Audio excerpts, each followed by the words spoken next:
सम्मान्य सभापति महोदय, सबसे पहले मैं आपके प्रति आभार का भाव प्रकट करना चाहता हूं कि इस महत्वपूर्ण चर्चा में आपने मुझे हिस्सा लेने का मौका दिया है। महोदय, ये चर्चा जो है, ये चर्चा एक और तो हमारे संविधान के कारण हमारा देश इतना कितना आगे बढ़ा इसका जनता को एहसास कराएगी।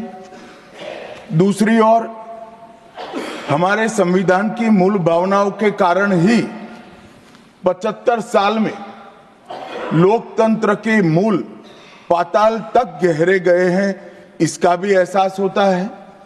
और तीसरी ओर ये भी मालूम पड़ता है, जब संविधान की भावनाओं को दरकिनार कर कर कोई अपने लिए संविधान को तोड़ मरोड़ कर आगे चलने का प्रयास करता है, तो किस प्रकार के अकस्मात और किस प्रकार की दुर्घटनाएं होती हैं। इस सभी दृष्टि से देखें तो संविधान की दोनों सदन में जो चर्चा हुई है, वो चर्चा एक प्रकार से हमारे किशोरों के लिए, हमारी युवा पीढ़ी के लिए आने वाले दिनों में ये दोनों महान सदन में बैठकर देश का भविष्य का निर्णय करने वालों के लिए बहुत शिक्षणात्मक रहेगी, ऐसा मेरा मानना है। और देश की जनता के लिए भी क्षीर करने में बहुत मदद करेगी कि किस पार्टी ने आज जो 75 साल की मीमांसा होगी, इसमें स्पष्ट हो जाएगा किस पार्टी ने जब जब जनता ने शासन अपने वो पार्टी के हाथ में दिया, संविधान का सम्मान किया है या नहीं किया है। मान्यवर, बहुत लंबी आजादी की लड़ाई के बाद हम आजाद हुए। जब हम आजाद हुए तब दुनिया भर के कई राजनीतिक पंडितों ने कई आगाहियां की थी कि ये देश बिखर जाएगा, शायद बन ही नहीं पाएगा। कुछ लोगों ने ऐसी आगाही की थी कि यहां डेमोक्रेटिक वैल्यू प्रस्तापित हो ही नहीं पड़ सकते, एकता हो ही नहीं सकती, और ये देश आर्थिक रूप से कभी भी आत्मनिर्भर नहीं हो पाएगा। और आज जब 75 साल के समय के बाद, संविधान को स्वीकार करने के बाद पीछे मुड़कर देखते हैं, तो सरदार पटेल का मैं अब धन्यवाद करना चाहता हूं कि सरदार साहब के अथक परिश्रम के कारण आज देश एक होकर मजबूती से दुनिया के सामने खड़ा।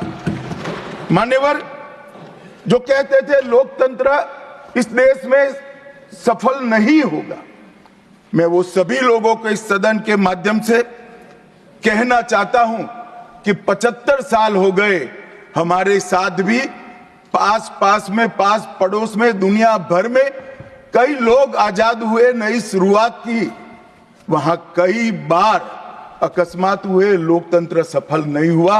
हमारा लोकतंत्र आज पाताल तक गहरा पहुंचा है। अनेक परिवर्तन रक्त की एक बूंद बहाए बगैर हमने करे हैं, और विचारधाराओं के आधार पर भी परिवर्तन करे हैं। अनेक तानाशाहों के गुमान, अभिमान और अहंकार को चूर चूर करने का काम इस देश की जनता ने किया है, मगर लोकतांत्रिक तरीके से किया है। और मान्यवर, जो कहते थे कि हम आर्थिक रूप से आत्मनिर्भर नहीं हो पाएंगे, उनको भी हमारी जनता ने, हमारे संविधान की खूबसूरती ने जवाब दिया है। हम आज दुनिया का 5वां अर्थतंत्र बनकर सम्मान के साथ, और ब्रिटेन जिन्होंने सालों तक हम पर राज किया, और जो मैंने तीनों आगाही कही वहीं से पक्ष विपक्ष में से आई थी, आज ब्रिटेन भी अर्थतंत्र की तालिका में हमारे पीछे खड़ा है। मान्यवर, ये हम सब के लिए गौरव लेने का पल है, हम सब के लिए बोध लेने का भी पल है, और हम सब के लिए संकल्प लेने का भी पल है। और ये सदन जे आपने लगभग 80 से ज्यादा सांसदों को मान्यवर बोलने का मौका दिया, 31 घंटे की चर्चा हुई, और ये चर्चा में सभी भाव पक्ष या विपक्ष से कहीं न कहीं प्रकट हुए।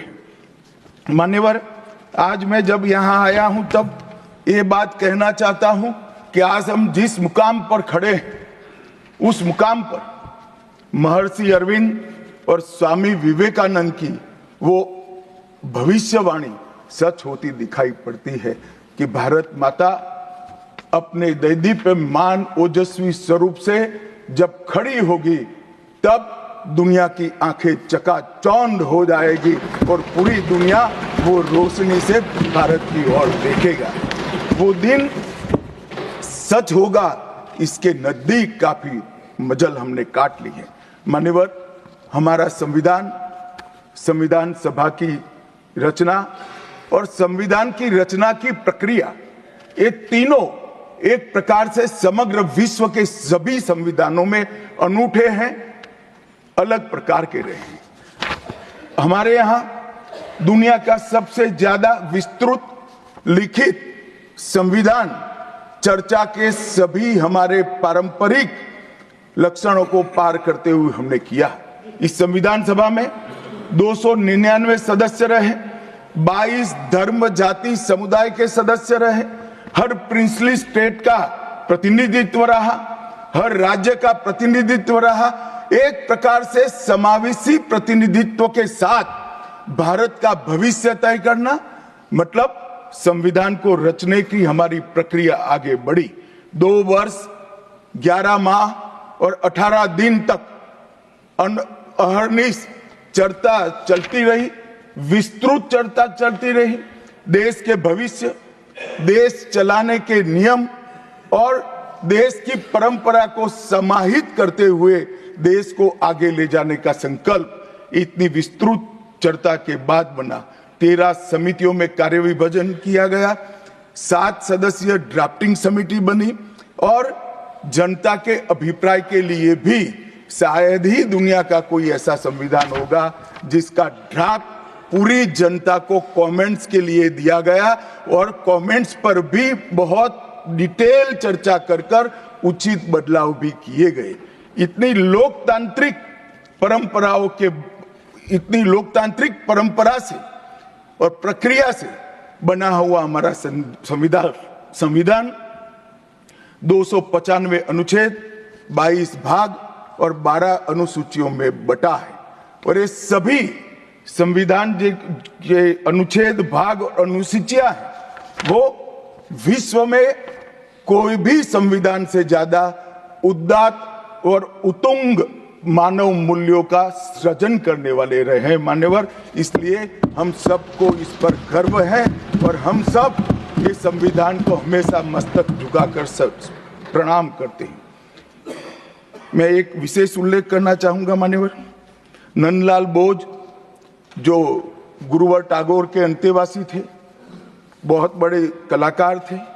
इन्होंने 4 वर्ष का समय लेकर संविधान को सजाने का काम किया और उन्होंने जो संविधान लिखा गया था इसके अनुरूप घटनाओं को संविधान के अंदर उकेरने का भी काम किया। इतिहास, धर्म, संस्कृति और परंपरा, सबसे मानव जीवन के उच्च मूल्य देने वाली सभी संदेशों को, घटनाओं को उन्होंने चित्र रूप में यहाँ पर उकेरा।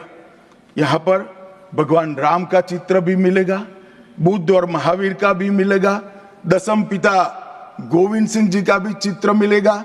गुरुकुल, हमारी शिक्षा नीति कैसी होनी चाहिए, इसका संदेश भी मिलता है। राम, सीता, लक्ष्मण वो एक प्रकार से हमारे अधिकारों का चित्रण करते वक्त दिखाए गए। भगवत गीता के संदेश का चित्र भी दिया। शिवाजी और लक्ष्मीबाई को भी यहाँ पर स्थान देकर देशभक्ति के उत्तुंग पाठ हमें पढ़ाए। नालंदा यूनिवर्सिटी हमारी प्राचीन शिक्षा पद्धति का हमें स्मरण कराती है और नटराज जीवन में बैलेंस कैसे होना चाहिए, वो बैलेंस के सिद्धांत को भी प्रतिरूपित करता है। मैंने आज थोड़ा यहाँ आने से पहले क्या क्या चर्चा हुई राज्यसभा में, उसमें हमारे एक सम्मानीय सदस्य ने कहा कि चर्चा का स्तर कितना नीचा हो गया है कि यहाँ चित्रों की चर्चा हो रही है। मान्यवर, अगर संदेश लेना नहीं आता तो संविधान का भी कोई उपयोग नहीं। ये सारे जो चित्र लगाए हैं वो हमारे हजारों साल से चलने वाले हमारे राष्ट्र के जीवन को उद्घोषित करने वाले। और कोई ये न समझे कि हमारा संविधान दुनिया के संविधानों की नकल है। हाँ, हमने हर संविधान का अभ्यास जरूर किया है, क्योंकि हमारे यहाँ तो ऋग्वेद में कहा गया हर कोने से हमें अच्छाई प्राप्त हो, शुभ विचार प्राप्त हो और शुभ विचार को स्वीकारने के लिए मेरा मन खुला हो। मान्यवर, हमने सबसे अच्छा लिया है, मगर हमारी परंपराओं को नहीं छोड़ा है। पढ़ने का चश्मा अगर विदेशी है तो संविधान में भारतीयता कभी नहीं दिखाई देती। और मैं मानता हूं कि जिसने भी संविधान को सिर्फ शब्दों में छापा है और चित्रों को निकाल दिया है, उन्होंने संविधान की भावनाओं के साथ छल किया है। चित्र बगैर का संविधान अधूरा संविधान।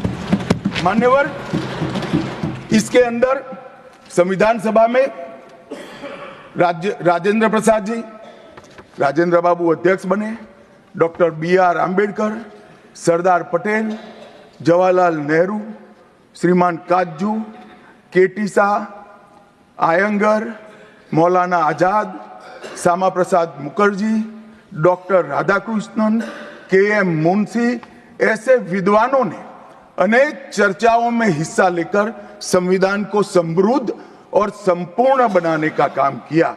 परंतु इतना ही नहीं, संविधान सभा के जो सदस्य थे, इसके अलावे भी विवेकानंद, महर्षि अरविंद, महात्मा गांधी, गोपाल कृष्ण गोखले, तिलक महाराज, वीर सावरकर, लाला लजपत राय और राष्ट्र, लोकतंत्र और हमारी परंपराओं में उच्च मूल्यों को स्थापित करने वाले हर महापुरुष की भावनाओं का ये महापुरुष ने उल्लेख कर कोई न कोई सिद्धांत को प्रस्तापित किया है।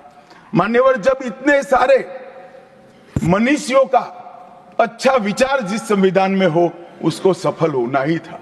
ये संविधान सफल होने के लिए संविधान सभा की चर्चा अगर कोई ध्यान से पढ़ेगा तो वेद, उपनिषद, चाणक्य नीति, विदुर नीति, शांति पर्व, रामायण और महाभारत, इसमें से निपजे हुए मानव जीवन के सभी मूल्यों को भी इसके अंदर हमने समाने का प्रयास किया था। मान्यवर, 75 साल हो गए संविधान को किस प्रकार से हमारे राजनीतिक दलों ने और हमारी पॉलिटिकल पार्टियों के साथ साथ हमारी सरकारों ने भी किस प्रकार से आगे बढ़ाया, इसकी भी चर्चा जरूर होनी चाहिए। मैं मानता हूं ये चर्चा समय उचित होगी। हमारे संविधान की रचना के बाद डॉक्टर आंबेडकर ने बहुत सोच समझकर एक वाक्य किया था। मैं आंबेडकर जी के वाक्य को सदन के सामने प्रस्तुत करना चाहता हूं। कोट, कोई संविधान कितना भी अच्छा हो, वह बुरा बन सकता है अगर जिन लोग पर उसको चलाने की जिम्मेदारी है वो अच्छे न हो। उसी तरह से कोई भी संविधान कितना भी बुरा हो, वो अच्छा साबित हो सकता है अगर उससे चलाने वालों की भूमिका सकारात्मक और अच्छी हो। ये दोनों घटनाएं मान्यवर हमने हमारे संविधान के 75 साल के कालखंड के अंदर देखी है और मैं तथ्यों के आधार पर सदन के सामने और सदन के माध्यम से देश की जनता के सामने भी रखना चाहता हूं। हमारे संविधान को कभी भी अपरिवर्तनशील नहीं माना गया। समय के साथ साथ देश भी बदलना चाहिए, समय के साथ साथ कानून भी बदलने चाहिए और समय के साथ साथ समाज भी बदलना चाहिए। परिवर्तन ये जीवन का मंत्र है, सत्य है। इसको हमारे संविधान सभा ने स्वीकार किया था। इसलिए आर्टिकल 368 में संविधान संशोधन, इसके लिए प्रोविजन किया गया। अभी कुछ राजनेता आए हैं, 54 साल की आयु में अपने आप को युवा कहते हैं और ये घूमते रहते हैं, संविधान बदल देंगे, संविधान बदल देंगे, संविधान बदल देंगे।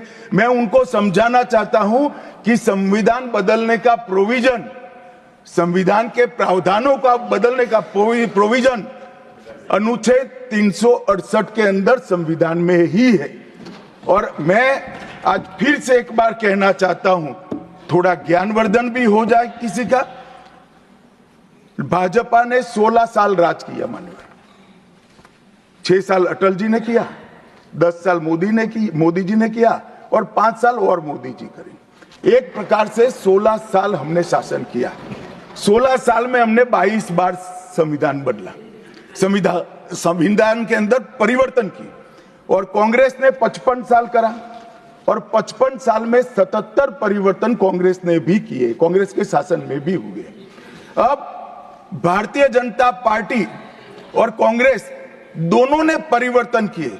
ये परिवर्तन का टेस्ट कैसा था, किस प्रकार से किए गए? संवैधानिक प्रक्रिया से भी परिवर्तन होते हैं और संविधान को तोड़ मरोड़ कर, फॉर्मेलिटी कर भी परिवर्तन कर सकते हैं। परिवर्तन करने का उद्देश्य क्या था, क्या हासिल करना था? क्या हमारे लोकतंत्र को मजबूत करने के लिए परिवर्तन किए गए? क्या हमारे जिनको अधिकार नहीं है ऐसे लोगों को समकक्ष अधिकार लेने के लिए परिवर्तन किए गए, या अपनी राज्य सत्ता को टिकाने के लिए परिवर्तन? इस पर से ही पार्टी का कैरेक्टर, पार्टी के चलने की पद्धति और पार्टी का संविधान में विश्वास, ये सबको मालूम पड़ता है। मैं ज्यादा संविधान के संशोधन में नहीं जाऊंगा मान्यवर। दोनों प्रमुख दलों के 4 संविधान संशोधन को मैं लेना चाहूंगा। पहला संशोधन हुआ 18 जून 1951 में। संविधान सभा ने ही ये संशोधन करना पड़ा, क्योंकि संविधान बनाने के बाद, संविधान स्वीकारने के बाद आम चुनाव में जाने तक का भी धैर्य कांग्रेस पार्टी में नहीं था। अभी लोकसभा नहीं बनी थी, अभी राज्यसभा नहीं बनी थी और संशोधन लेकर आए। अब उसका उद्देश्य क्या था? 19A जोड़ा गया। 19A जोड़ा गया, वो किस लिए जोड़ा गया? अभिव्यक्ति की आजादी पर स्वतंत्रता को, अभिव्यक्ति की आजादी, अभिव्यक्ति की स्वतंत्रता को कर्टेल करने के लिए पहला सुधार आया। और किसने किया मान्यवर? उस वक्त प्रधानमंत्री कौन था? श्रीमान जवाहरलाल नेहरू उस वक्त प्रधान।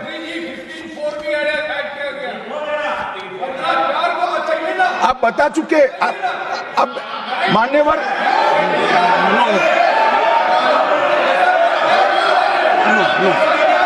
No sit down. Jairam ji,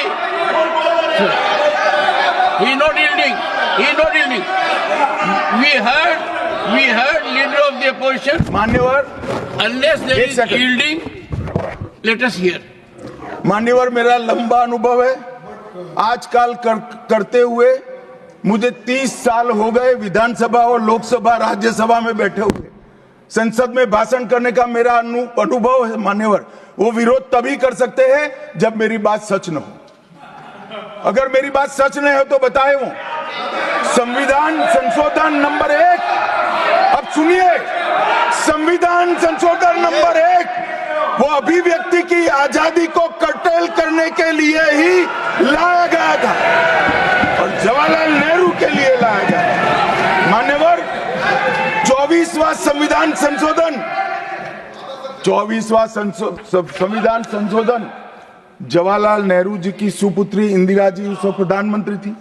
party तो वही सत्ता में थी, कांग्रेस पार्टी। 5 नवंबर 1971 को संविधान में संशोधन किया गया, 24वां संशोधन। और संविधान संशोधन के माध्यम से संसद को मौलिक अधिकार, नागरिकों के मौलिक अधिकार कम करने का अधिकार दे दिया। तो एक प्रधानमंत्री कांग्रेस पार्टी के अभिव्यक्ति की स्वतंत्रता का टेल करते हैं, दूसरे प्रधानमंत्री उसी परिवार से आते हैं, वो नागरिकों के मौलिक अधिकार को कर्टेल करने का अधिकार लेते हैं। और 39वां संविधान संशोधन अब तो इंतहाई कर दी मान्यवर, सब सीमाओं को पार कर दिया।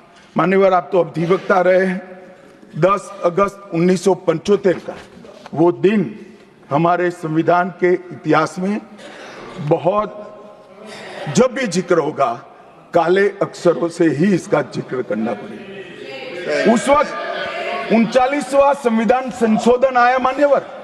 39वां संविधान संशोधन क्या था? इंदिरा गांधी जी के चुनाव को इलाहाबाद हाईकोर्ट ने अमान्य घोषित कर दिया। अभी कुछ नहीं है, ईवीएम ले लेकर घूमते हैं, हारते हैं और ईवीएम ले लेकर, ईवीएम ने हरा दिया, ईवीएम ने हरा दिया, ईवीएम ने हरा दिया। सुप्रीम कोर्ट ने 24 बार ईवीएम की अर्जी नकार दी। चुनाव आयोग ने 3 दिन ईवीएम 10 से 5 बजे तक रखा कि भाई कोई हैक कर बताए।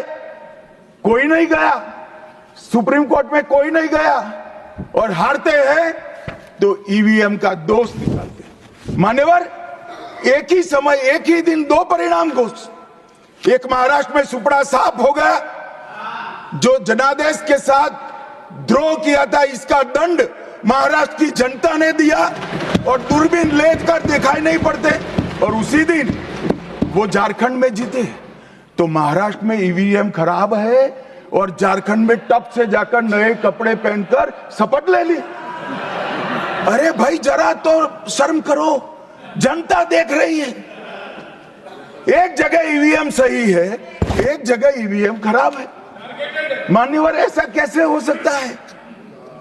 और मान्यवर यहां पर इलाहाबाद हाईकोर्ट ने इंदिरा गांधी जी के चुनाव को निरस्त कर दिया, अमान्य किया, और उन्होंने संशोधन से प्रधानमंत्री पद की न्यायिक जांच पर भी प्रतिबंध लगा दिया। आपको जो करना है वो करो, कोई न्यायिक जांच नहीं है। ये अभी जो अधिकारों की गुहार लेकर घूमते हैं मेरे कम्युनिस्ट भाई, मैं उनको पूछना चाहता हूं, किसके साथ बैठे हो? किसके साथ बैठे हो? रात को अंधेरा कर अपनी आत्मा को टटोलना भैया, मालूम पड़ेगा। और ये संविधान संशोधन मान्यवर रिट्रोस्पेक्टिव इफेक्ट से किया गया कि पुराना भी मुकदमा है तो वो खारिज हो जाएगा। कभी ऐसा होता है? हमारे प्रधानमंत्री तो कहते हैं मैं प्रधानमंत्री नहीं हूं, प्रधान सेवक। और कोई कहता है कि मुझ पर मुकदमा नहीं हो सकता, मैं शासक हूं, शासक के खिलाफ उंगली नहीं उठाई जाती। भले संविधान ने अधिकार दिया, वो अधिकार हम समाप्त कर देते हैं। और मान्यवर ऐसे ऐसे सुधार किए हैं। मान्यवर उस वक्त भी श्रीमती इंदिरा गांधी थी और 42वां संविधान संशोधन आया। मान्यवर अभी सुबह दूसरे सदन में 1 नेशन 1 इलेक्शन का बिल पेश हो रहा था। सारी कांग्रेस पार्टी और इनके साथी दल लोकसभा को, विधानसभा और लोकसभा का कार्यकाल बदलने का अधिकार नहीं। मैं सुन रहा था, है नहीं है तो जब बिल आएगा तब चर्चा करेंगे। परंतु भैया आपने क्या किया? 42वें संशोधन से 3 जनवरी को लोकसभा और राज्य की विधानसभाओं का सामान्य कार्यकाल 5 वर्ष से बढ़ाकर 6 साल कर दिया। क्यों किया? कि अभी चुनाव होगा तो हम हार जाएंगे, इसलिए लोकसभा को ही लंबा कर दो। इतनी निर्लज्जता के साथ विश्व में कोई संविधान संशोधन नहीं हुआ होगा। मान्यवर दूसरा, कुछ कानून पारित करने थे, सदस्य उस वक्त ज्यादा विरोध तो कर नहीं सकते थे, मगर विरोध करने का नया तरीका कुछ कांग्रेस में, जिसमें हिम्मत थोड़ी बची कुची थी, इन्होंने कहा एब्सेंट रहने लगे तो क्वारम नहीं होता था। तो फरवरी 1 को संविधान संशोधन किया कि संसद और राज्यसभा में क्वारम की आवश्यकता नहीं है। वाह, 5 लोग भी है तो चला लो भाई। इसके बाद राष्ट्रपति शासन की अवधि, खड़गे साहब किया है तो सुनना पड़ेगा, हिम्मत के साथ सुनना पड़ेगा। मान्यवर, राष्ट्रपति शासन की अवधि, राष्ट्रपति शासन की अवधि 6 महीने तक बढ़ा दी। मान्यवर, ये 4 संशोधन, मैं समझ रहा हूं क्यों गुस्सा आ रहा है, मैं समझ रहा हूं क्यों गुस्सा आ रहा है। मान्यवर, sir, he is not yielding. Honorable Home Minister is not yielding. Are you yielding, sir? मान्यवर, मैं आपको एड्रेस करूंगा।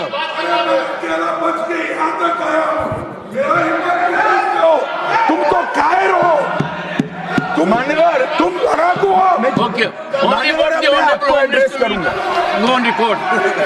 What the Honorable Home Minister खड़गे said. जी, मैं आपका बहुत सम्मान करता हूं। आपकी हाजिरी वहां दर्ज कर दी गई है। कृपया बैठे, मुझे बोलने दीजिए।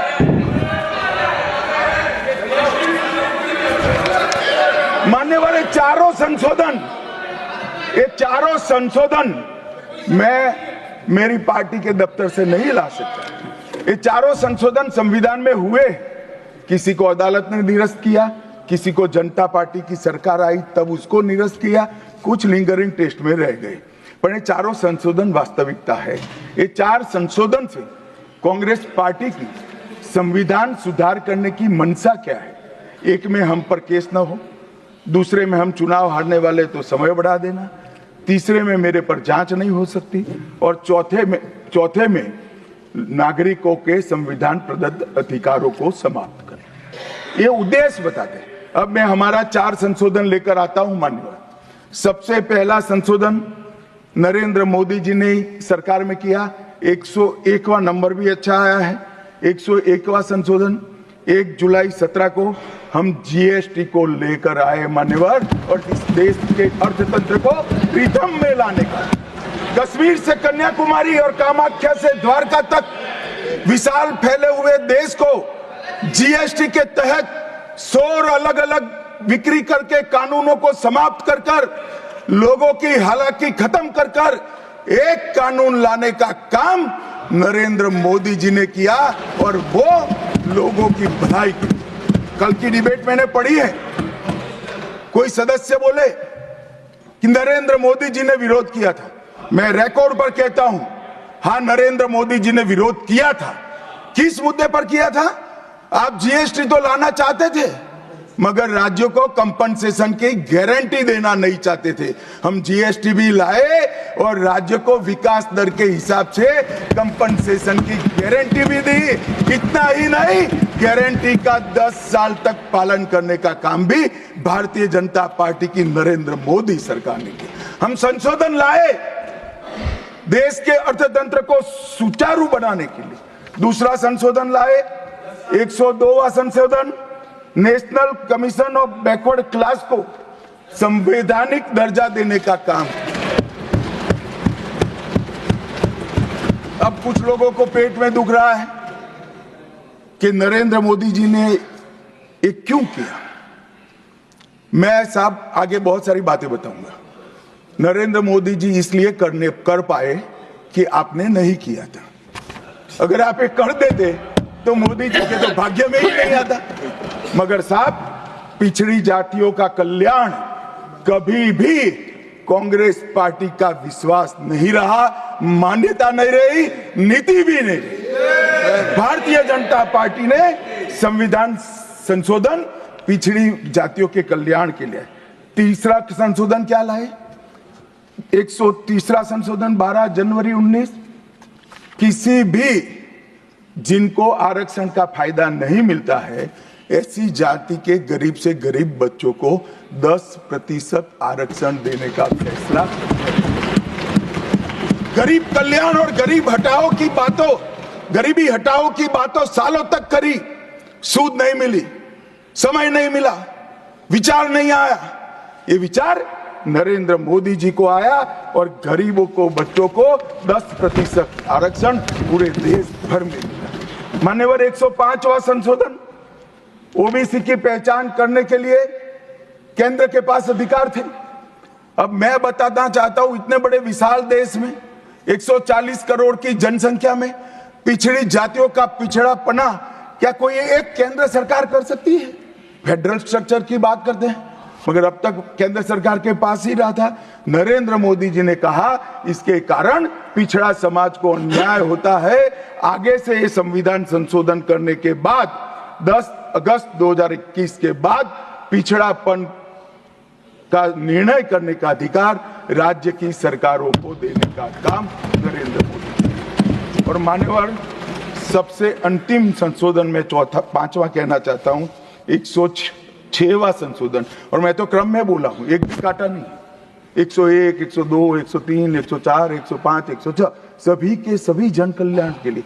और छठा सम्मेलन संशोधन था 28 सितंबर 2023 को मातृशक्ति को शक्ति प्रदान करने का, मातृशक्ति को 33% आरक्षण, नारी शक्ति वंदन अधिनियम। मान्यवर, मैं आज आपके माध्यम से पूरे सदन से और पूरे सदन के माध्यम से देश भर की 140 करोड़ की जनता को कहना चाहता हूं कि जब इस दोनों सदन में 33% नारी शक्ति बैठेगी, संविधान निर्माताओं की कल्पना पूरी हो जाएगी। मान्यवर, इनकी आत्मा को बहुत शांति मिलेगी। इसके अलावा भी हम कई कानून लेकर आए। हम कानून लाए ट्रिपल तलाक को निरस्त करने का। अब ये कहते हैं आपकी वोट बैंक की राजनीति है। मान्यवर, सुप्रीम कोर्ट का कोई वोट बैंक होता है क्या? सुप्रीम कोर्ट तो चुनाव नहीं लड़ती है, जजों को चुनाव नहीं लड़ना है। ट्रिपल तलाक समाप्त करना चाहिए और साहबानों को मुआवजा देना चाहिए। दोनों जजमेंट सुप्रीम कोर्ट ने अलग अलग समय पर दिए थे, परंतु वोट बैंक की राजनीति हम नहीं कर रहे हैं। वोट बैंक की राजनीति कर कर मुस्लिम बहनों के साथ इतने साल अन्याय करने का काम एक कांग्रेस पार्टी ने किया। हमने तो ट्रिपल तलाक समाप्त कर कर मुस्लिम माताओं को, बहनों को अधिकार दिया। आपका कि भी अधिकार आपके पति जैसे हैं, मगर देखिए साहब, ट्रिपल तलाक समाप्त हो गया, अभी कोई नहीं कहता अच्छा हुआ। कैसे कहेगा? एक उदाहरण पड़ा है, हमारे आरिफ मोहम्मद खान बेचारे मंत्री थे, अच्छे खासे मंत्री थे, फर्राटे की अंग्रेजी बोलते थे, बहुत पढ़े लिखे व्यक्ति थे, फारसी के विद्वान, उर्दू के विद्वान, हिंदी तो मातृभाषा। अब उन्होंने कहा कि साहबानों को मुआवजा देना चाहिए। मंत्री पद भी गया, सांसद पद भी गया, और बेचारे कई सालों तक संघर्ष करते। कौन बोलेगा? मान्यवर, इनका जो पद्धति है वोट बैंक की पॉलिटिक्स करने की पद्धति है। मान्यवर, 2020 में हम नई शिक्षा नीति लाए। पहली शिक्षा नीति आजादी के बाद आई है जिसका विरोध कम्युनिस्ट भी नहीं कर पाए। बाकी तो शिक्षा नीति आए और कम्युनिस्ट पार्टी विरोध न करे, ऐसा कभी हो सकता है? मुझे भी बड़ा आश्चर्य होगा कि प्रकृति बदल गई है या उनका सोच बदल गया है। खैर, जो भी हुआ, फिर मुझे किसी ने बताया कि आपने इतनी अच्छी शिक्षा नीति लाए हैं कि इसका विरोध करोगे तो लोग उनका विरोध करेंगे, इसलिए विरोध नहीं किया है। मान्यवर, जम्मू कश्मीर में आरक्षण देने का संशोधन विधेयक लाए और 3 नए आपराधिक कानून भी हम लेकर आए। हमारी क्रिमिनल जस्टिस सिस्टम के ये 3 कानून 160 साल बाद पहले अंग्रेजों ने बनाए थे, अंग्रेजों की पार्लियामेंट में बने थे। नरेंद्र मोदी जी ने, माननीय नरेंद्र मोदी जी ने बीएनएस, बीएनएसएस और बीएसए के माध्यम से हमारी संपूर्ण न्यायिक आपराधिक न्याय प्रणालिका को भारतीयकरण करने का काम नरेंद्र मोदी जी। और वो कानून जो अंग्रेजों को राज टिकाने के लिए बने थे, वो कानून को समाप्त कर कर हमारे संविधान ने हमारे नागरिकों को जो अधिकार दिए हैं, समय पर न्याय मिलना चाहिए। इसका करने का काम नरेंद्र मोदी जी ने किया। इस देश को गुलामी की मानसिकता से आजाद करने का काम कई सालों के बाद अगर किसी ने किया तो हमारे नेता नरेंद्र मोदी ने किया। और आप तो कई साल तक अटल जी की सरकार आई, कई साल तक बजट शाम को 5:30 बजे रखते थे। क्यों शाम को 5:30 बजे रखते थे? क्योंकि इंग्लैंड की रानी के घड़ी में उस वक्त 11 बजते थे। आजादी के इतने सालों तक अंग्रेज की रानी के घड़ी से बजट रखने की आदत थी, वो भी किसी ने बदला तो भारतीय जनता पार्टी ने बदला, अटल बिहारी वाजपेयी। मान्यवर, संविधान के सम्मान की बहुत बातें हुई है, मगर संविधान का सम्मान सिर्फ बातों में नहीं होना चाहिए, कृति में भी होना चाहिए, कर्तृत्व में भी होना चाहिए और कल्पना में भी होना चाहिए। जब कृति में नहीं है, कर्तृत्व में नहीं है, तो कल्पना में आ ही नहीं सकता। अभी मैंने इस चुनाव में अजीबोगरीब नजारा देखा मान्यवर, अजीबोगरीब नजारा था। आज तक इतने साल चुनाव हुए, किसी ने आम सभाओं में संविधान को लहराया नहीं। संविधान को लहराकर, झूठ बोलकर जनादेश लेने का कुत्सित प्रयास कांग्रेस पार्टी के नेताओं के माध्यम से। मान्यवर,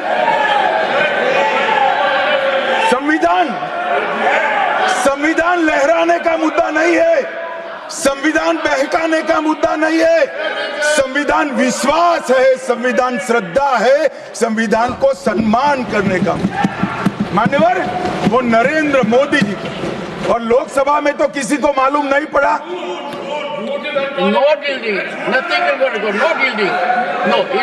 मान्यवर, लोकसभा में तो किसी को मालूम नहीं पड़ा, लोकसभा में तो किसी को मालूम नहीं पड़ा।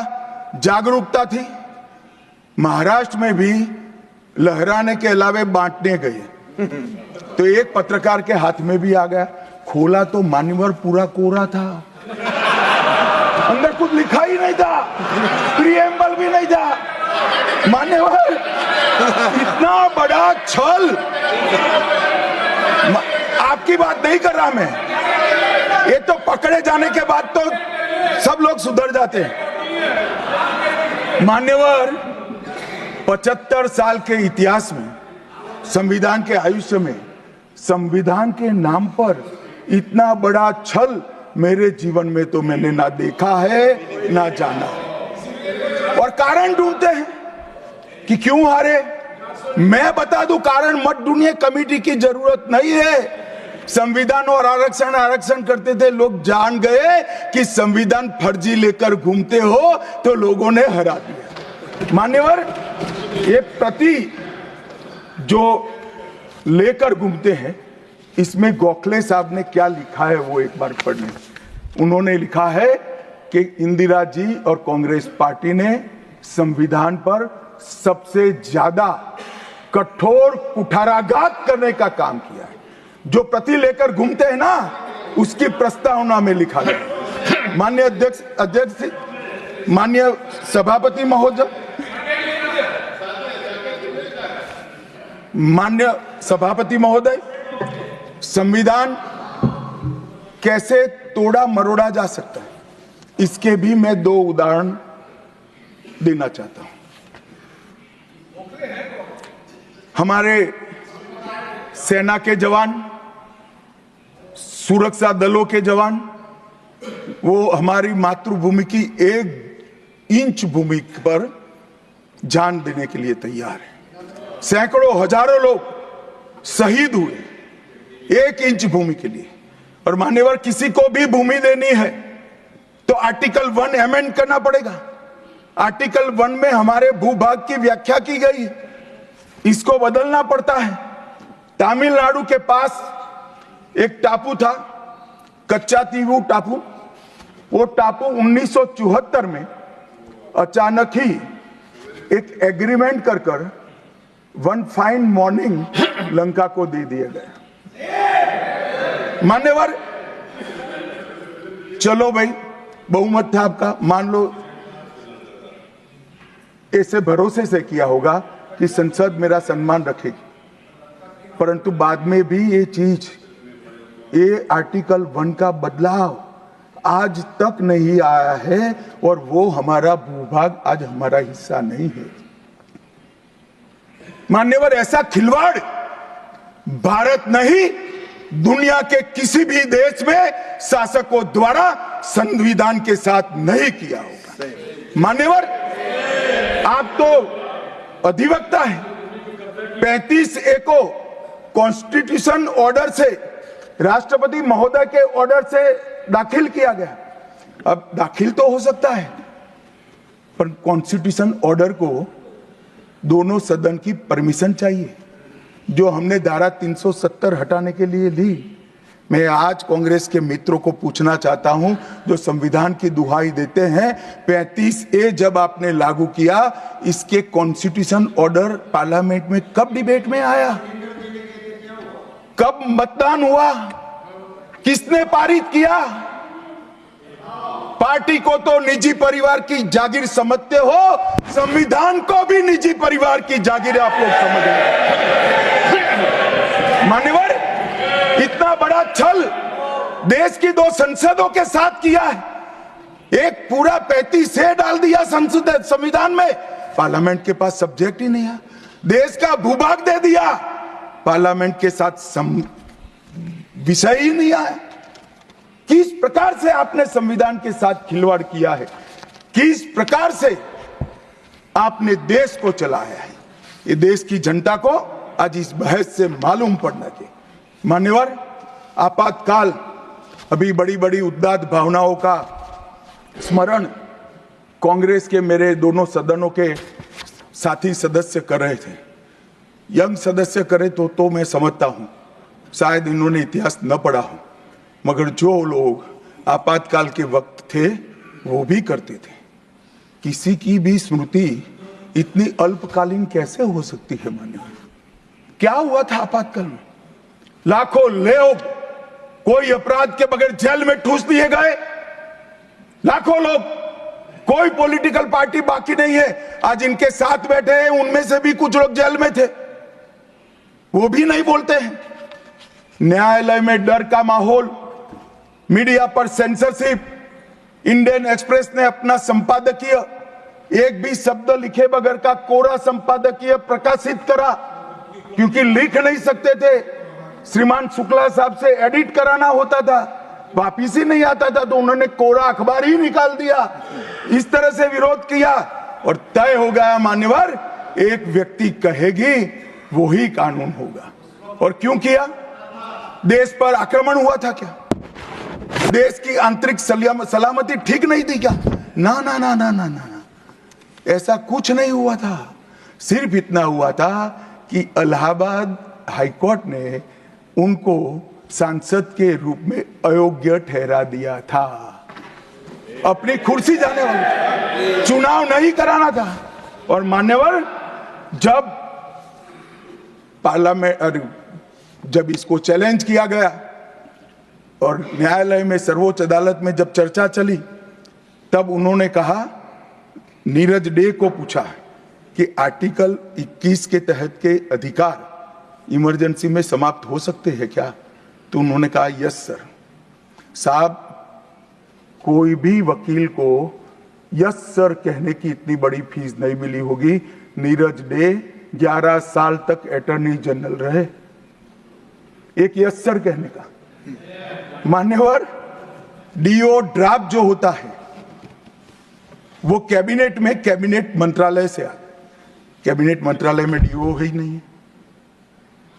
कैबिनेट का जो प्रस्ताव होता है कैबिनेट मंत्रालय के थ्रू जाता है, मगर आज कैबिनेट में कोई रिकॉर्ड नहीं है। कैबिनेट मंत्रालय में, मैं तो छोटा था मान्यवर, मुझे जेल में नहीं जाना पड़ा। मेरी आयु होती तो मेरा भी सौभाग्य होता, पूरे 19 महीने इसके विरोध में मैं जेल में रहना पसंद करता, परंतु मैं छोटा था। मुझे इमरजेंसी की मालूमात कैसे पड़ी? मैं बीना का गीतमाला सुनता था, बीना का गीतमाला अचानक बंद हो गई,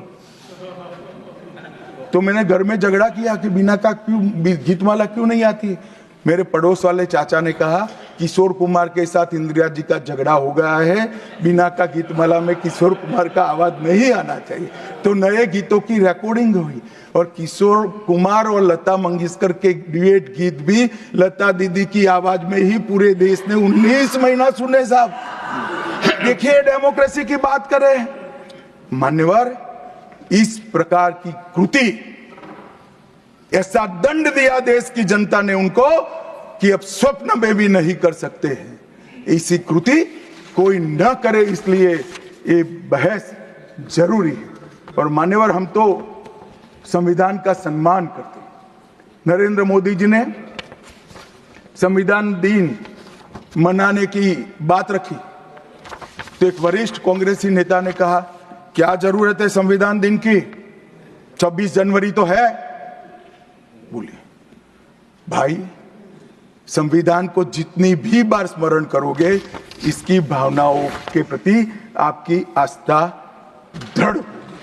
और मान्यवर, इसलिए नरेंद्र मोदी जी संविधान दिन मनाते हैं और संविधान के निर्माताओं की पुण्य स्मृति में मनाते हैं।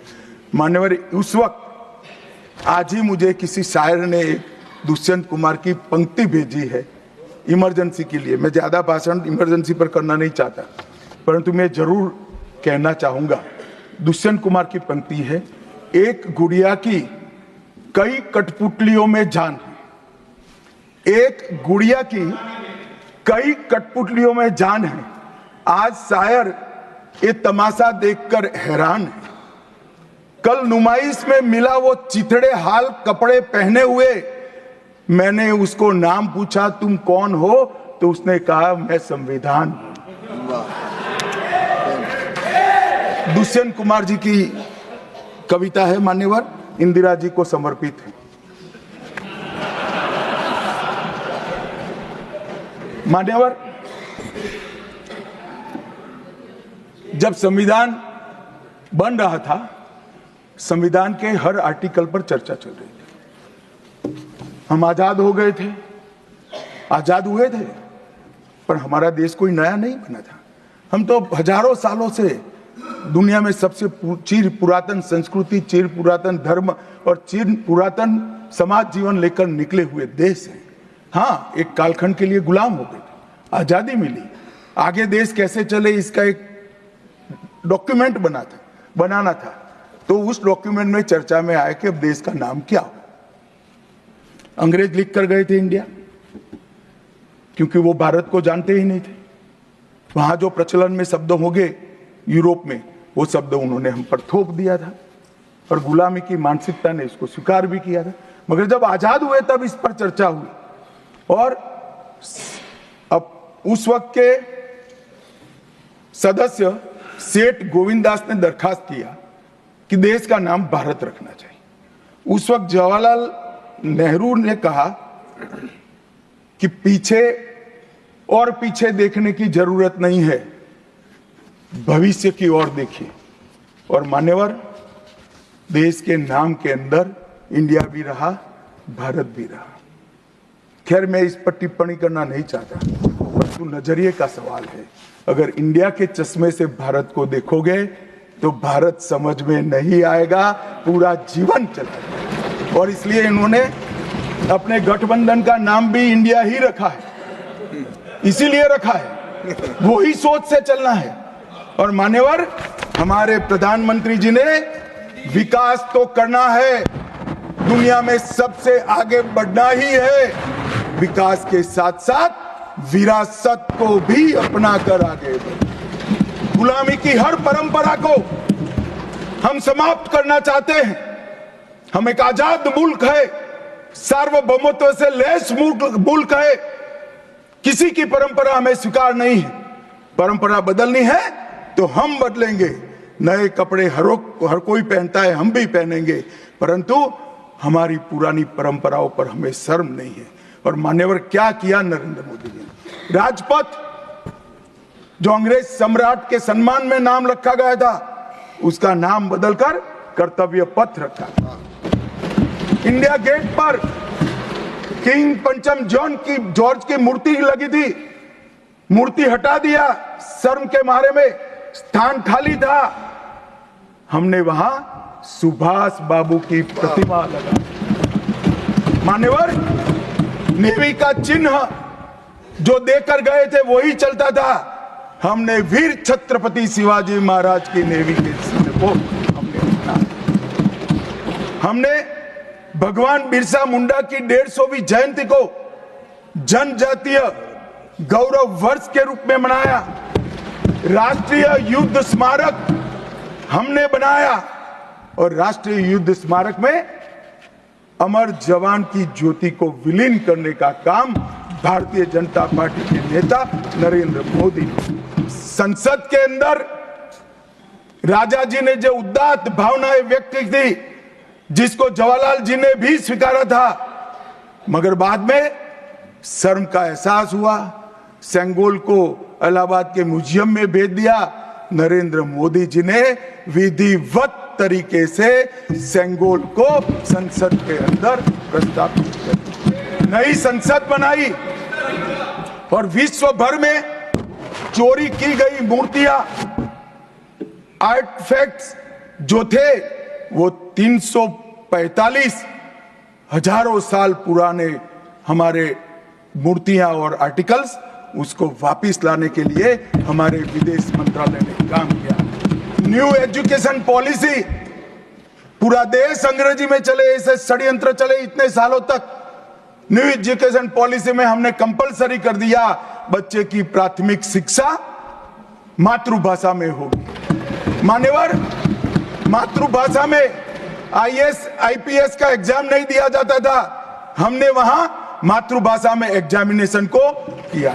अभी तमिलनाडु के सदस्य बोल रहे थे, पहले आप जिनके साथ बैठे हो उनके शासन में तमिल में आईएएस आईपीएस का पेपर नहीं लिख सकते थे। आज तमिल मीडियम में बड़ा हुआ बच्चा गर्व के साथ देश का टॉप ब्यूरोक्रेट बन सकता है। ये व्यवस्था हमने करी। मान्यवर, अंडमान और निकोबार के द्वीप समूह का नाम जो अंग्रेज रखे थे वो छोड़कर गए थे। सुभाष बाबू ने जब अंडमान निकोबार जीता तब उन्होंने नामकरण किया था शहीद और स्वराज, उसको भुला दिया गया। आजादी के बाद फिर से अंग्रेजों का नाम वापस लाए, नया न रखो कोई बात नहीं भाई, सुभाष बाबू ने रखा निकाल दिया। हमने डंके की चोट पर सुभाष बाबू के नाम शहीद और स्वराज दोनों वापस लाने का काम किया। ल्यूटियन में रेस कोर्स रोड पर रहते थे, हमने लोक कल्याण मार्ग करा। डेलहाउसी रोड का नाम दारा सिकोह के नाम से किया और निर्मला जी ब्रीफकेस की जगह वही खाता लेकर आज जब बजट देती है तब पूरे देश भर के भारतीय संस्कृति के लोगों को आनंद होता है। मान्यवर, 1500 से ज्यादा पूरे नए कानूनों को हमने समाप्त करने का काम किया। इन्होंने अपने परिवार की प्रसिद्धि के अलावे कुछ नहीं किया। हजारों जगह पे गांधी नेहरू परिवार के नाम मिलेंगे और किसी का नहीं। सुभाष बाबू का पुतला भी हमने लगाया। मान्यवर, हमने प्रधानमंत्री संग्रहालय बनाया। जवाहरलाल जी से लेकर नरेंद्र मोदी जी के पहले जितने बने वो सभी प्रधानमंत्रियों के जीवन कवन को हमने दिखाने का काम किया।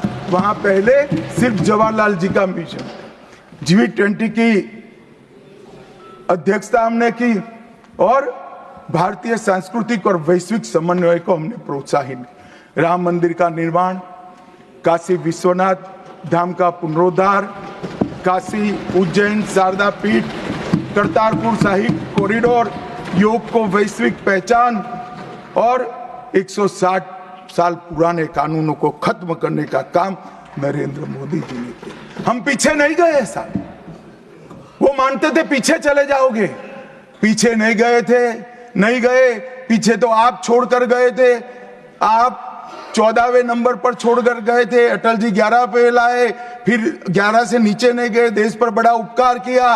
मोदी जी 11वें से 5वें नंबर पर लाए और 27 में तीसरे नंबर पर पहुंच गए। मान्यवर, अभी कुछ नेताओं को आरक्षण में चुनाव जीतने की फॉर्मूला दिखाई पड़ती है। आरक्षण आरक्षण आरक्षण आरक्षण आरक्षण कोई आज की कल्पना नहीं है, हमारे संविधान निर्माताओं ने की।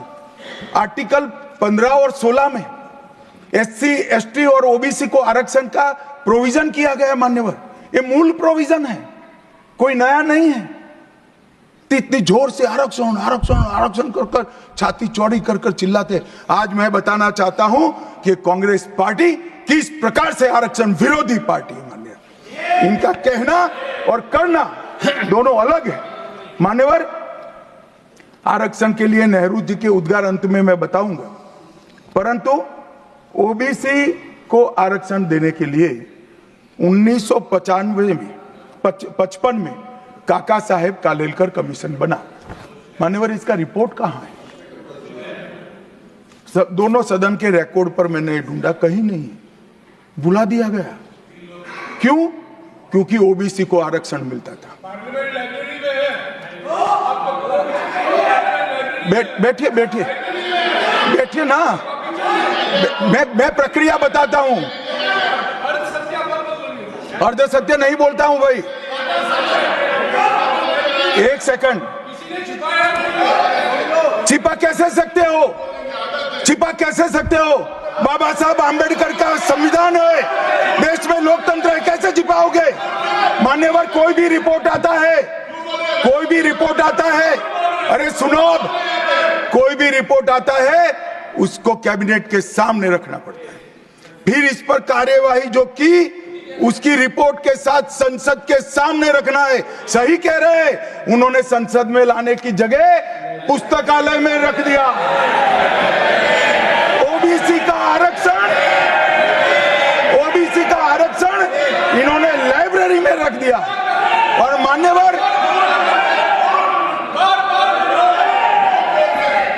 मान्यवर अगर काका साहेब कालेलकर कमीशन का रिपोर्ट स्वीकार कर लिए होते तो 1980 में मंडल कमीशन की रिपोर्ट की जरूरत ना पड़ती। मंडल कमीशन का रिपोर्ट कमीशन ही इसलिए बनाया गया क्योंकि काका साहेब कालेलकर कमीशन का रिपोर्ट स्वीकारा नहीं, और 80 में मंडल कमीशन का भी रिपोर्ट आ गया, किसी ने इसका अमल नहीं किया। अमल कब हुआ? जब 90 में इनकी सरकार गई तब अमल हुआ। और मान्यवर तब तक मंडल कमीशन के रिपोर्ट को भी ठंडे बस्ते में डाल दिया गया। 90 में, अरे सुनिए मान्यवर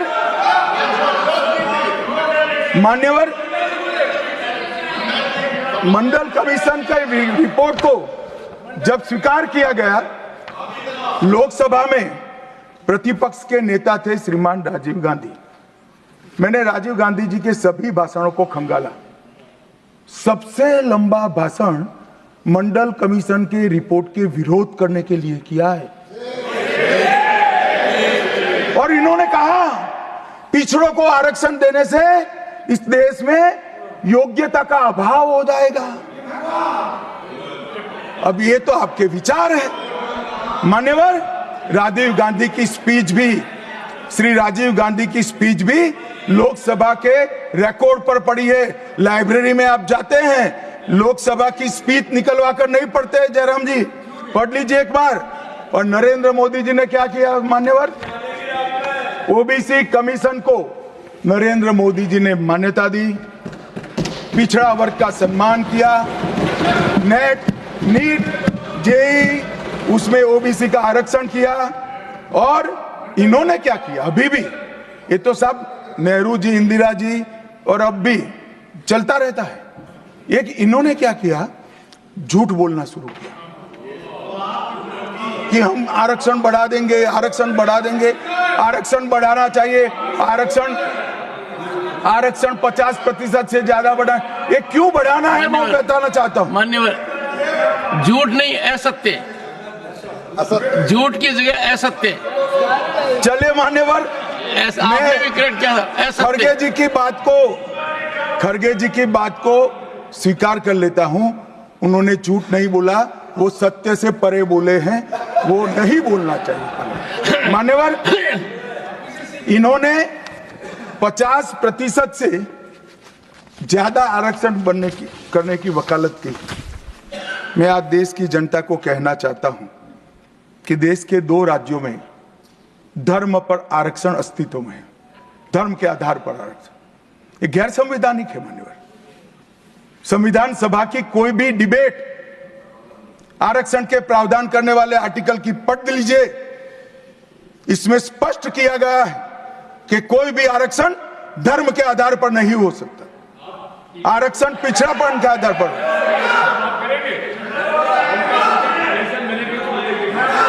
मान्यवर, मगर दोनों राज्यों में जब कांग्रेस की सरकार थी तब धर्म के आधार पर आरक्षण दिया। अब क्या हुआ है, सुप्रीम कोर्ट में रुक जाता है क्योंकि 50% की सीमा है, वो ओबीसी का कोई कल्याण नहीं चाहते हैं। 50% की सीमा बढ़ाकर मुसलमानों को आरक्षण देना चाहते हैं, माननीय, धर्म के आधार पर आरक्षण देना चाहते हैं। और मैं आज फिर से एक बार इस सदन में जिम्मेदारी तब के साथ कहता हूं, दोनों सदन में जब तक भाजपा का एक भी सदस्य है, धर्म के आधार पर आरक्षण हम नहीं होने देंगे। ये संविधान विरोधी है। मान्यवर, मैं अब कांग्रेस पार्टी ने कभी धर्म के आधार पर आरक्षण नहीं दिया। अरे दिया है।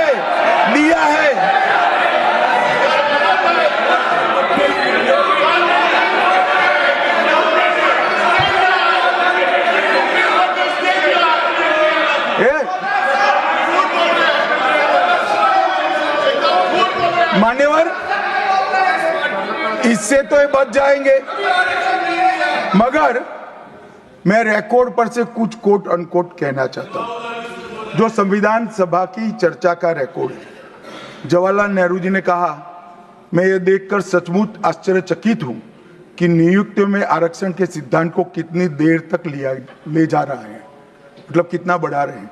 मुझे नहीं लगता कि ये बिल्कुल अच्छा है। ऐसा लगता है कि मुदलियार और ब्राह्मणों के सिवा लगभग सभी जातियों को पिछड़ा वर्ग में शामिल कर देंगे।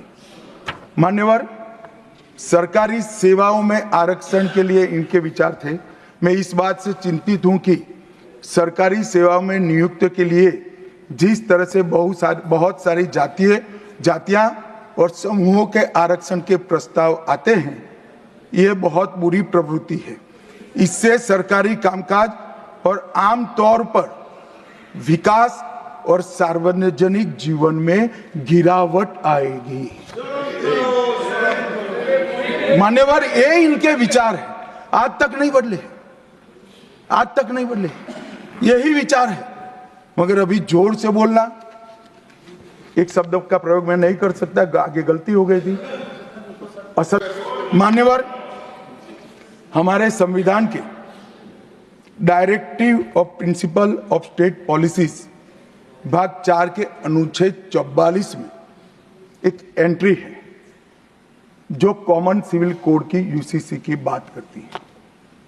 क्योंकि हमारे संविधान का फैब्रिक पंथ निरपेक्ष है, हर जाति, हर धर्म, हर समुदाय के लोगों के लिए समान कानून होना चाहिए, इसका हमारा संविधान पक्षधर है। मान्यवर, ये यूसीसी क्यों नहीं आया? यूसीसी इसलिए नहीं आया कि संविधान सभा समाप्त होने के बाद, चुनाव होने के बाद, पहले प्रधानमंत्री जवाहरलाल नेहरू जी मुस्लिम पर्सनल लॉ लेकर आए और यूसीसी नहीं आया। मैं आज कांग्रेस पार्टी को इस सदन में सार्फ पूछना चाहता हूं, क्या पंथ निरपेक्ष राष्ट्र के अंदर सभी धर्मों के लिए एक कानून होना चाहिए या नहीं होना चाहिए? इसकी कांग्रेस पार्टी स्पष्टता करे। क्या आप मुस्लिम पर्सनल लॉ का समर्थन करते हैं? और मान्यवर, इससे बड़ा छलावा नहीं हो सकता। मान्यवर, इससे बड़ा छलावा नहीं हो सकता। इन्होंने हिंदू कोड बिल भी ला दिया। हिंदू कोड बिल उठाकर देख लिए। हम तो नहीं चाहते कि हिंदू न्याय शास्त्र के आधार पर इस देश का कानून बने। अभी के जीवन के मूल्यों के आधार पर कानून बनना चाहिए, मगर हिंदू कोड बिल में एक भी पुरानी हिंदू न्याय व्यवस्था का कोई नामो निशान नहीं है। हिंदुओं को बुरा न लगे इसलिए मुस्लिम पर्सनल लॉ दिया, तो सामान्य कानून को हिंदू कोड बिल बना दिया। मान्यवर, चलो मैं तो कहता हूं कि खड़गे जी और जयराम जी कह रहे हैं कि भाई पर्सनल लॉ का अधिकार मिले तो हमें आपत्ति नहीं है, तो फिर पूरा सरिया लागू करिए। क्रिमिनल में क्यों सरिया निकाल दिए? बताओ भाई, क्या चोरी करे इसके हाथ काट दोगे? कोई इससे जगद्य महिला के साथ अपराध करे तो पत्थर मारकर मार दोगे? देशद्रोही को रोड पर सूली चढ़ाओगे? तो विवाह के लिए, निकाह के लिए पर्सनल लॉ, वारिस के लिए पर्सनल लॉ और क्रिमिनल सरिया क्यों नहीं भाई? अगर उनको देना ही है तो पूरा ही दे देते, पूरा दे देते। मान्यवर, ये इन्होंने तुष्टीकरण की शुरुआत वहीं से करी है। मुस्लिम पर्सनल लॉ इस देश में संविधान आने के बाद तुष्टीकरण की शुरुआत। आर्टिकल 14 और 15 का ये भंग है।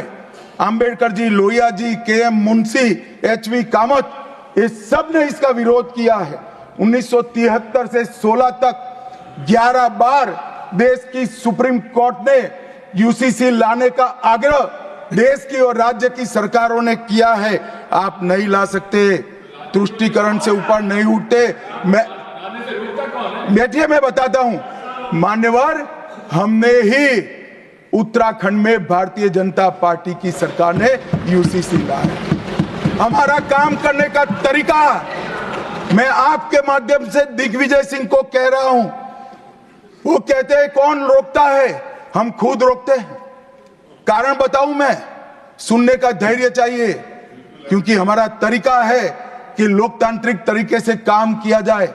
समाज के जीवन में इतना बड़ा सामाजिक बदलाव करने वाले कानून को उत्तराखंड सरकार ने मॉडल कानून के रूप में पारित किया है। इसकी न्यायिक मीमांसा होगी, इस पर सामाजिक चर्चा होगी, धर्म के विद्वान चर्चा करेंगे, कुछ सजेशन आएंगे तो इसको स्वीकारेंगे और बाद में भारतीय जनता पार्टी की सरकार हर राज्य में कॉमन सिविल कोड लेकर आए। आज तक नहीं मिला, वो भी कांग्रेस पार्टी के तुष्टीकरण ने की नीति थी। मान्यवर, अभी एक फैशन हो गया है, अंबेडकर अंबेडकर अंबेडकर अंबेडकर अंबेडकर अंबेडकर। इतना नाम अगर भगवान का लेते तो 7 जन्मों तक स्वर्ग मिल जाता।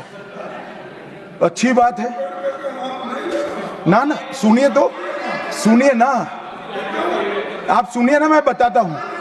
हमें तो आनंद है कि अंबेडकर का नाम लेते हैं।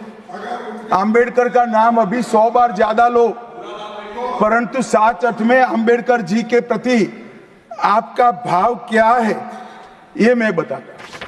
मान्यवर, अंबेडकर जी को देश की पहली कैबिनेट से इस्तीफा क्यों दे दिया?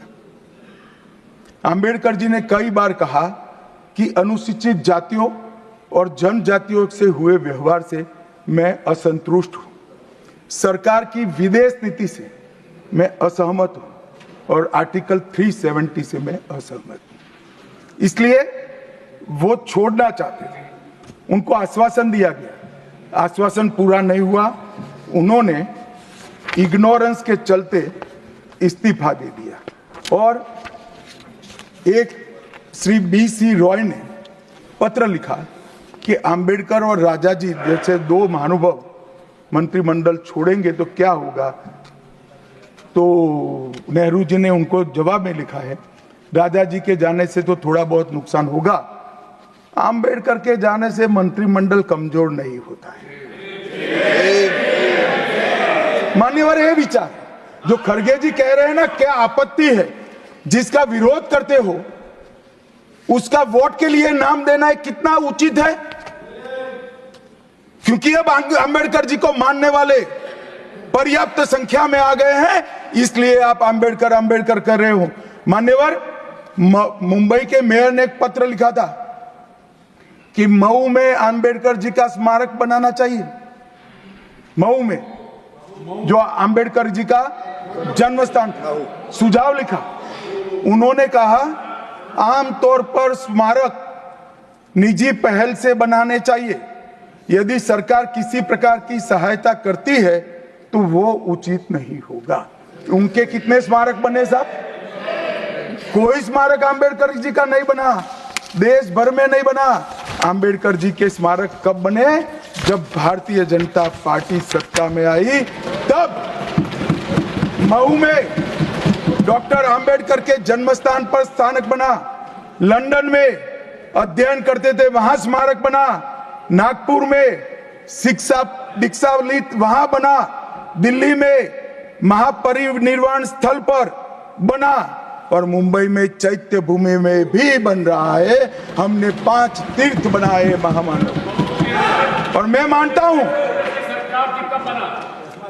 मान्यवर, मैं मानता हूं कि आंबेडकर जी के सिद्धांतों पर चलना नहीं और वोट के लिए उनकी गुहार लगा देना। 14 अप्रैल को राष्ट्रीय समरसता दिवस घोषित किया हमने, 26 नवंबर को संविधान दिवस घोषित किया। उस वक्त भी इसका विरोध कांग्रेस के वरिष्ठ नेताओं ने किया। मान्यवर,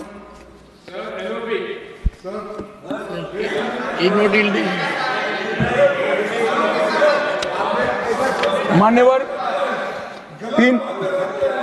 370 पर कई बार चर्चा हुई है। मैं ज्यादा कहना नहीं चाहता। सब जानते हैं कि एक टेम्पररी प्रोविजन को अनौरत संतान की तरह अपनी गोदी में 70 साल तक कांग्रेस ने खिलाने का काम किया, और 370 हटाने के लिए लोहे का जिगर चाहिए। और जब देश के प्रधानमंत्री नरेंद्र मोदी जी 2019 में फिर से प्रधानमंत्री बने, एक ही झटके से इसी सदन में 370 और 35 को समाप्त। इसी सदन में कहते थे खून की नदियां बह जाएगी। खून की नदियां छोड़ो, कंकड़ चलाने की किसी की हिम्मत नहीं है। कंकड़। और मान्यवर क्या हुआ? इसके बाद क्या हुआ? 35,000 पंचायत के सदस्य आजादी के बाद पहली बार चुनकर आए। 2 करोड़ 11 लाख एक वर्ष में पर्यटक आए। पत्थरबाजी शून्य हो गई। आतंकवादी घटना 92% कम हो गई। एरिया डोमिनेशन बढ़ा। 33 साल के बाद घाटी में थिएटर में रात्रि का शो चल रहा है। 34 साल के बाद ताजिया का जुलूस निकला। पहाड़ी, गुर्जर, बकरवाल और वाल्मीकि को आरक्षण मिला, और घाटी के हर घर पर हर घर तिरंगा अभियान भी चला। श्रीनगर में फॉर्मूला 4 कार रेसिंग हुई। लाल चौक पर तिरंगा शान से फहरता है, और दुनिया का सबसे ऊंचा रेलवे आर्च ब्रिज आज चिनाब नदी पर बन रहा है। सबसे बड़ी लंबी ट्रांसपोर्टेशन टनल फिर पंजाल में बनी, और निर्यात रैंकिंग में अपना कश्मीर सभी यूटी में नंबर 1 पर निर्यात में आया। मान्यवर, 80,000 करोड़ पाकिस्तान से आए हुए विस्थापित, घाटी से भगाए गए विस्थापित और पश्चिमी पाकिस्तान से आए हुए विस्थापित को 80,000 करोड़ दिया, और 1,19,000 करोड़ का निवेश आज आ गए। मान्यवर, 370 के रहते 70 साल में 12,000 करोड़ का निवेश आया था। अब 5 साल के अंदर 1,19,000 करोड़ का। G20 के डेलीगेट्स भी वहां गए। अमरनाथ यात्रा में 4.5 लाख यात्रियों ने अपनी श्रद्धा व्यक्त की, और कुपवाड़ा के शारदा देवी मंदिर में 600 वर्ष के बाद पहली बार दीपावली मनाने का काम। मान्यवर, ये कहते हैं 370 हटाने से क्या हुआ? मैं बताता हूं, आपकी तुष्टीकरण की दुकान बंद हो गई है। तुष्टीकरण बंद हो गई। मान्यवर, आज संविधान के आर्टिकल 124 में न्यायपालिका की व्यवस्था के लिए हमारा जिक्र है। कांग्रेस पार्टी की सरकारों ने आर्टिकल 124 की भावनाओं के साथ किस तरह से खिलवाड़ किया है, वो मैं आज सदन के माध्यम से सभी सदस्यों को और देश को बताना चाहता हूं। पहला मामला 1973 में जब संसद और सुप्रीम कोर्ट के बीच में न्यायिक पुनरावलोकन जुडिशियल रिव्यू के लेकर संघर्ष हुआ, तब उसको समाप्त कर देने का काम कांग्रेस पार्टी ने किया और इसके बाद में केशवानंद भारती ने फिर से इसको रिस्टोर किया।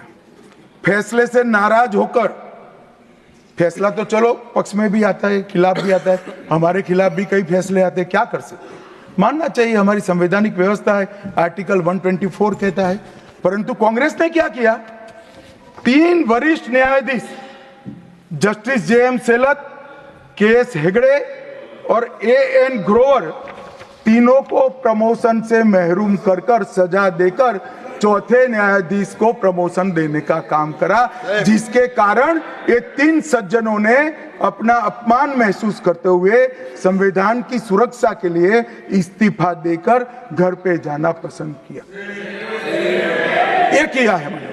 दूसरा मामला 76 में एडीएम जबलपुर बनाम शिवकांत शुक्ला, ये बार बार दोहराना चाहिए, 140 करोड़ लोगों को रट हो जाना चाहिए जिससे कोई हिम्मत न कर सके इमरजेंसी डालने की। हर बच्चे को रटाना चाहिए कि तानाशाहों को क्या करना चाहिए। मान्यवर एडीएम जबलपुर,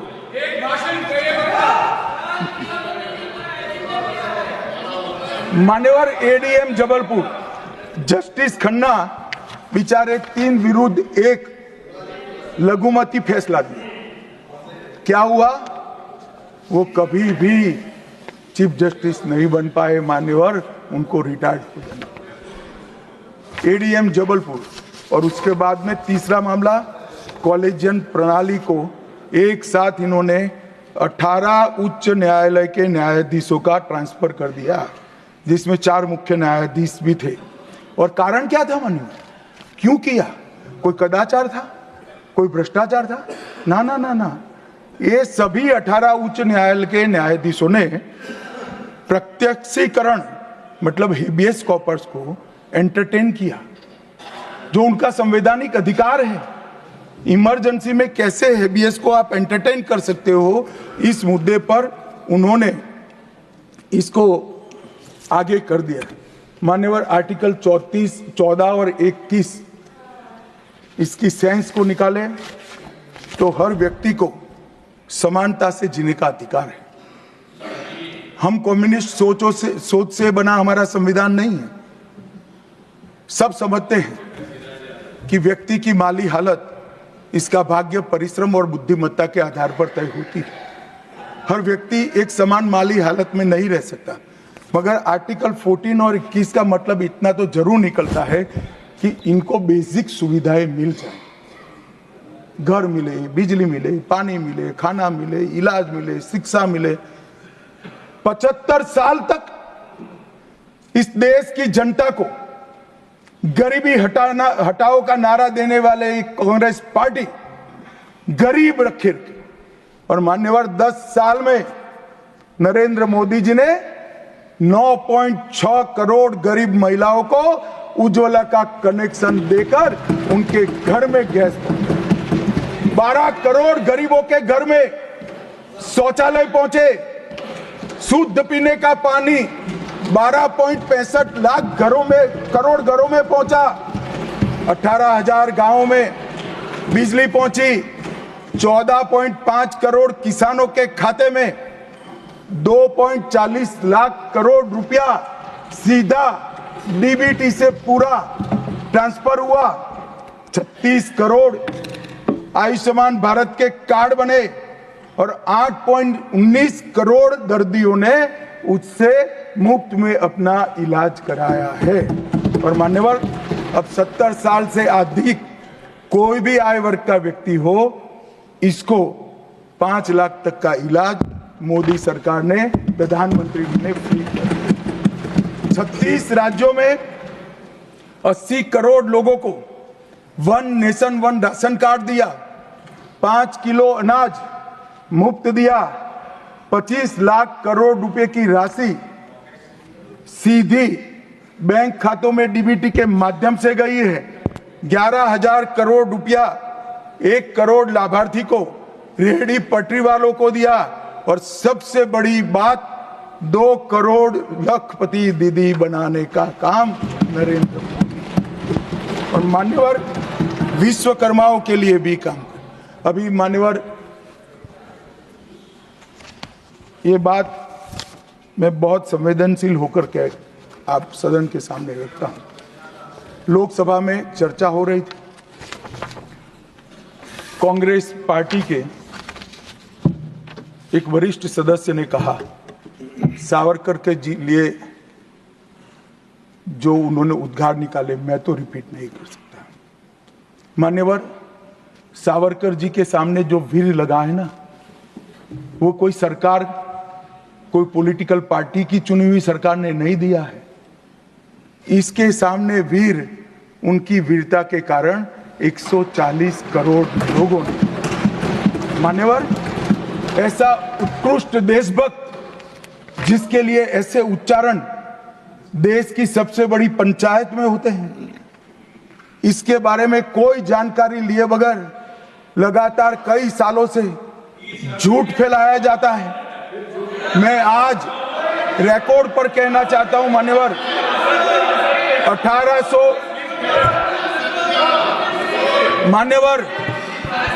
1857 से लेकर 1947 तक के स्वतंत्र संग्राम में किसी भी व्यक्ति को एक जीवन में 2 आजीवन कारावास हुए हैं तो वो वीर सावरकर।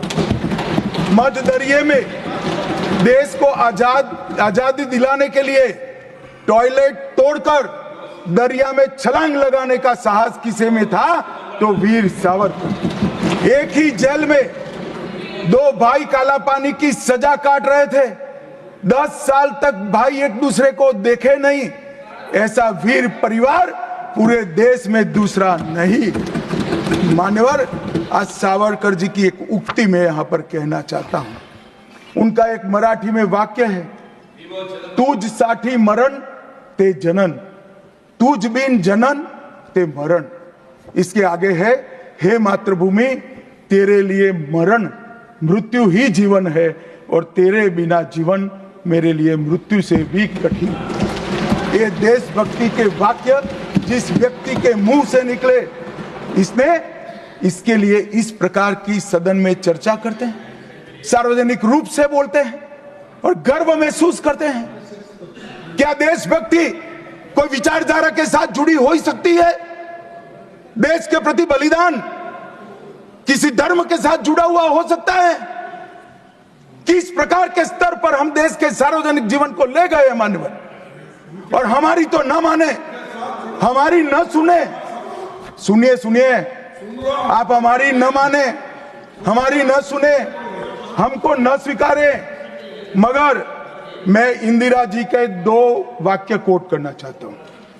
एक, उन्होंने 1966 में सावरकर जी के निधन पर कहा, सावरकर एक महान व्यक्ति थे, उनका नाम साहस और देशभक्ति का पर्याय है। एक महान क्रांतिकारी जिन्होंने अनगिनत लोगों से को प्रेरणा देने का काम किया, इंदिरा गांधी तत्कालीन प्रधानमंत्री। दूसरा, श्री बाखले को पत्र लिखा था कि आपका पत्र मुझे मिला, वीर सावरकर द्वारा ब्रिटिश सरकार के प्रति साहसी प्रतिरोध का हमारे स्वतंत्रता संग्राम के इतिहास में अपना एक महत्वपूर्ण स्थान। मैं भारत के इस असाधारण पुत्र की जन्म शताब्दी के लिए कोटि कोटि शुभकामनाएं देती हूं प्रधानमंत्री। भाई हमारा तो न सुनो, मगर आप इंदिरा जी का भी नहीं सुनते हो। और मान्यवर, आपके माध्यम से ये सीट ना ना ना, सब बीच में नहीं जगह होती है। मान्यवर, मेरा आज इस चर्चा के माध्यम से देश भर के अलग अलग पॉलिटिकल पार्टी, अलग अलग विचारधारा, अलग अलग धर्म के लोगों को एक निवेदन है कि देशभक्ति, वीरता, बलिदान और समर्पण को धर्म के साथ, विचारधारा के साथ या पार्टी के साथ मत जोड़िए। जो वीर होता है वो वीर होता है, कोई भी पार्टी में जो होता है। जो देशभक्त होता है वो देशभक्त होता है, कोई भी विचारधारा का होता है। और जो बलिदान देता है वो बलिदान ही देता है, किसी भी धर्म के अंदर जन्म लिया हो। मान्यवर, ये बहुत नीचा विचार है, एक स्तर से नीचा विचार। और मैं चाहता हूं कि आज की चर्चा से देश की जनता इस प्रकार के चीजों का जवाब मांगना शुरू करे।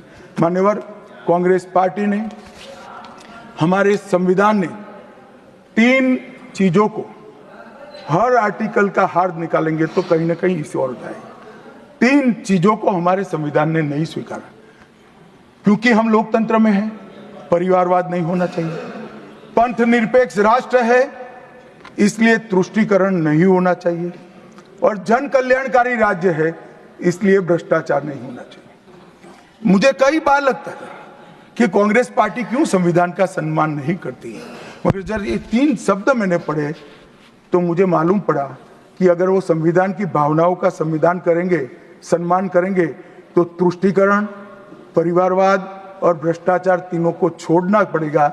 इसके बगैर उनका अस्तित्व टिक ही नहीं सकता। परंतु एक व्यक्ति गरीब के घर से जन्म लेकर आता है, चाय बेचने वाला बेटा, जिसकी सास पुश्तों में न आगे कोई राजनीति में है ना कोई पीछे है, एक गरीब है मान्यवर, और तुष्टीकरण को नहीं मानता है। ऐसा आदमी जब 2014 में देश का प्रधानमंत्री बना, इन्होंने देश की राजनीति को तुष्टीकरण, परिवारवाद और भ्रष्टाचार के नासूर को हमेशा के लिए। और मुझे किसी ने कहा कि अभी अभी महाराष्ट्र और हरियाणा में हार के लिए कांग्रेस पार्टी कोई आत्मनिरीक्षण के लिए कमेटी बना रही है। कोई कमेटी की जरूरत, मेरा अच्छा खासा अनुभव है। तुष्टीकरण, परिवारवाद और भ्रष्टाचार छोड़ दो, जनता चुनकर ला देगी आपको, कुछ करने की जरूरत नहीं है। मान्यवर, अभी 1 नेशन 1 इलेक्शन का विरोध करें। मान्यवर, मैं इस पर ज्यादा बात करना नहीं चाहता क्योंकि समिति ने शीश किया है, मगर विरोध करते हैं, इसके तर्क तो रखने चाहिए ना। मान्यवर, मैं आज आपको बात कहने आया हूं।